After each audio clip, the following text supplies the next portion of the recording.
thought of a topic yesterday pertaining something that I've dealt with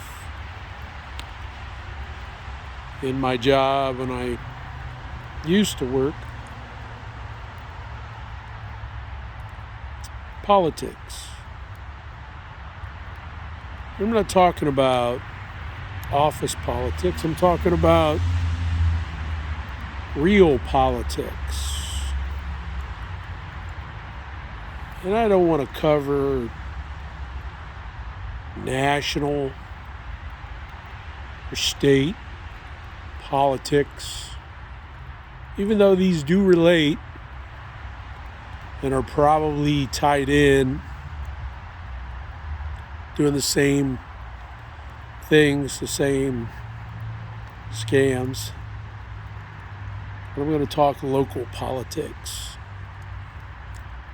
I'm going to talk more than likely your major and sub-major and maybe even minor local governments.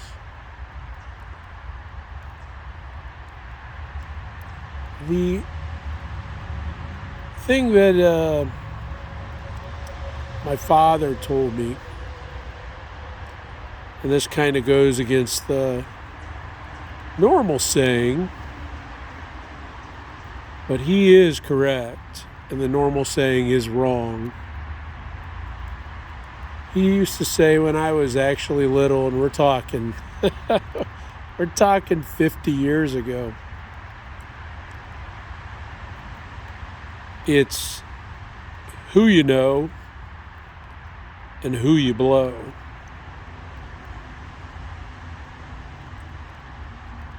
Now, it's kind of a crude saying, but it is true. And it sits on the basis of, at least the first part does, of who you know. Pay to play. And that's the one thing that I want to cover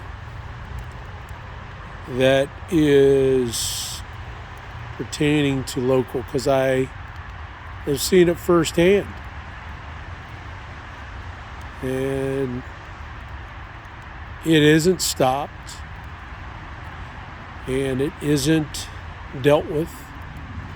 Because those that are in power are the ones that you can't point a finger at.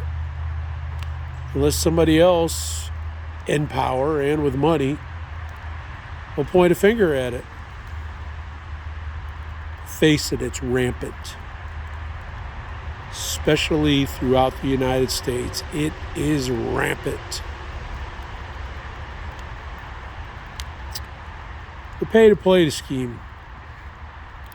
You have certain candidates or candidate running for a position of power, say mayor, and that person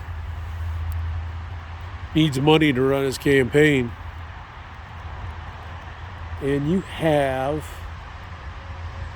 what you would call committees or super PACs. That's what they like to call them in the big races. But you got these committees that are set for non-charity purposes, to take in money to contribute to your candidates or a candidate's campaign fund. Now, because the money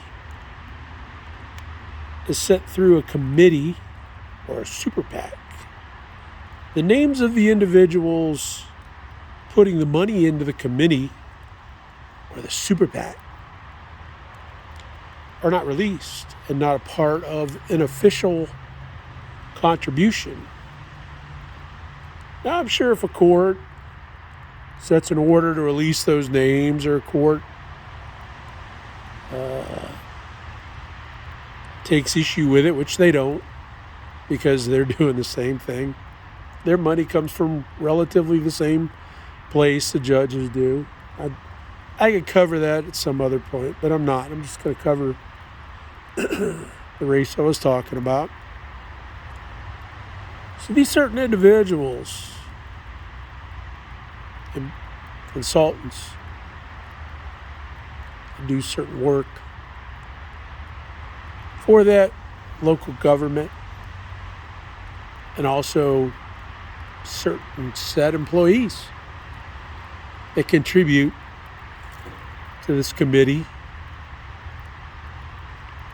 Well, basically, at the point of election, well, guess what happens? Those consultants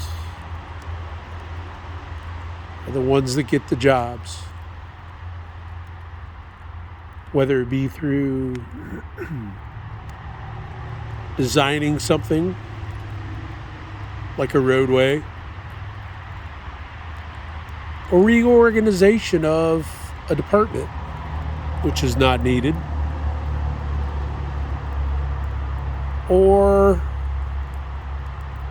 an individual has contributed to a campaign through the committee, though they don't have the qualifications for a position, might get put into that position. Now you say, well, civil service is supposed to stop that. And testing is supposed to stop that. Well, civil service, at least the one that I remember, was not for the worker, but for the government. And you could protest all you want. You could cite all the rules and you could cite all the laws, at least the things that they put down as rules, and they will rewrite them or reinterpret them or tell you you are out of order. Believe me, I've been a part of it. And you could get kangaroo stamped with the civil service. Their testing procedures are a joke.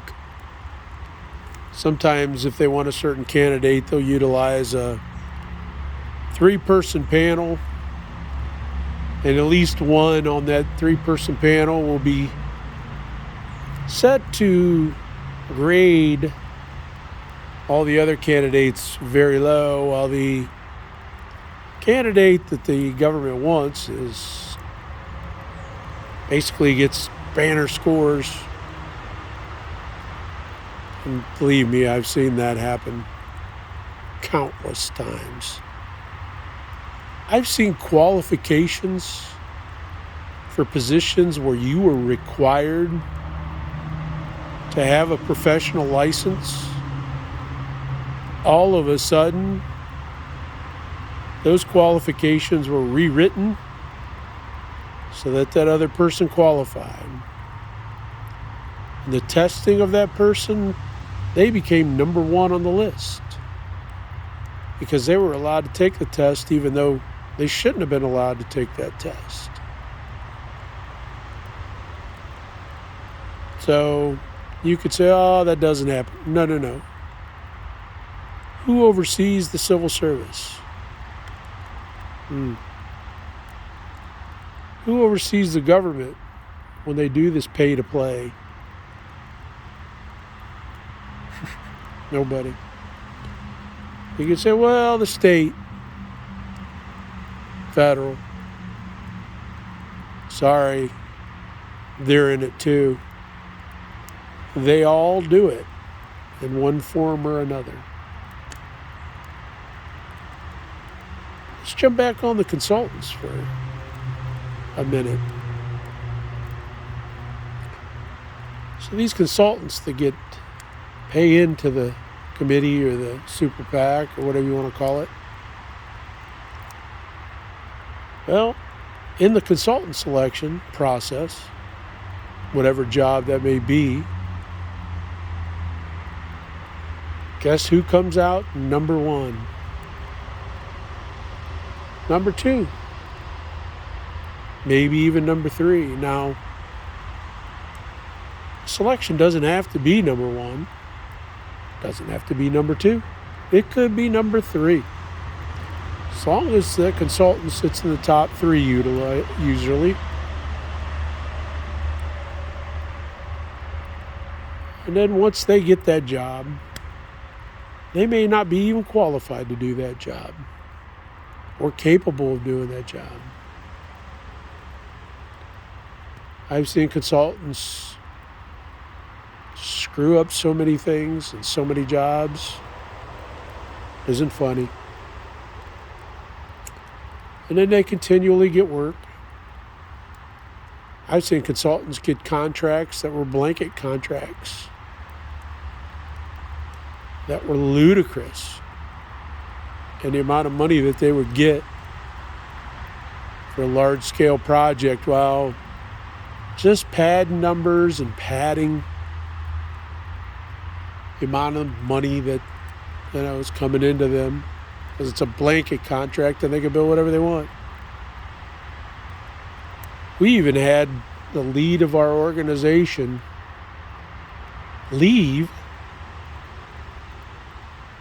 retire, I guess, early, and then go to that consultant that was working for the locality at twice the rate they were already making. How nice. How nice to go from making $150,000 a year to $300,000 a year in the blink of an eye. And why? Well, because that consultant was put in there through the committee, through the pay-to-play. I'm not going to name consultants, but I know who they are. Not name the people. I know who they are too. Nobody stops this pay-to-play.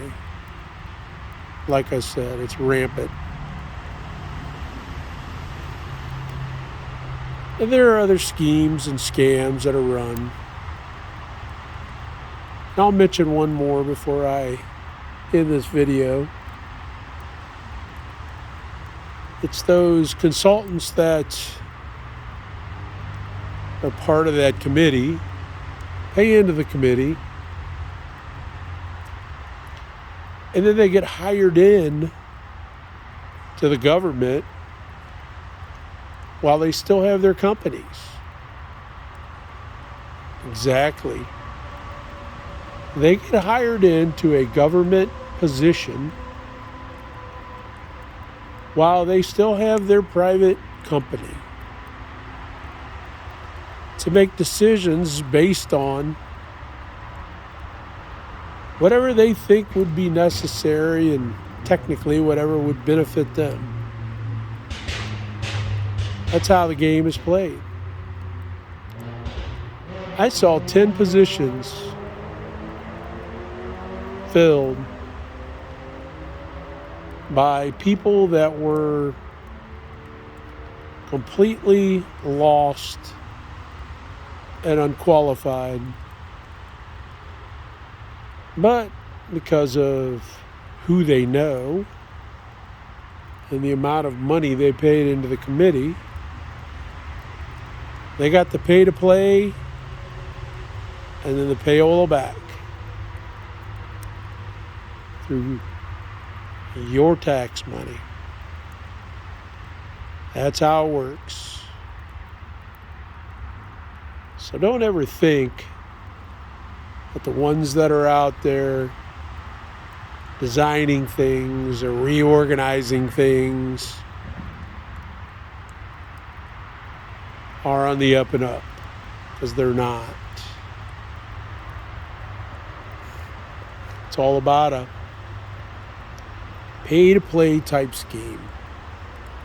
Now, maybe there's some governments that are on the legit with regards to how they run things, but I very much doubt it. In the United States, you run from one scam to another, to another, to another. And it seems like all of this so-called democratic system is in some sort of scam mode one way or another. The idea of a fair government, a fair court system, anything fair is complete and utter lunacy, ludicrous, and just plain false. But I wanted to cover one aspect of politics, of being local. And maybe you knew all this. Maybe you'll comment that I'm full of crap, but I'm not. I've seen it. I've dealt with it. I don't have the power to do anything.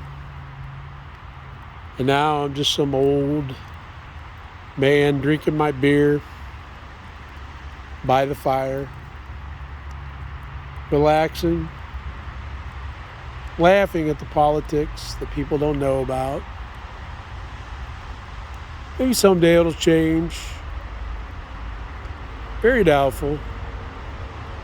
But again, I hope you find this video informative. And I thank you for listening.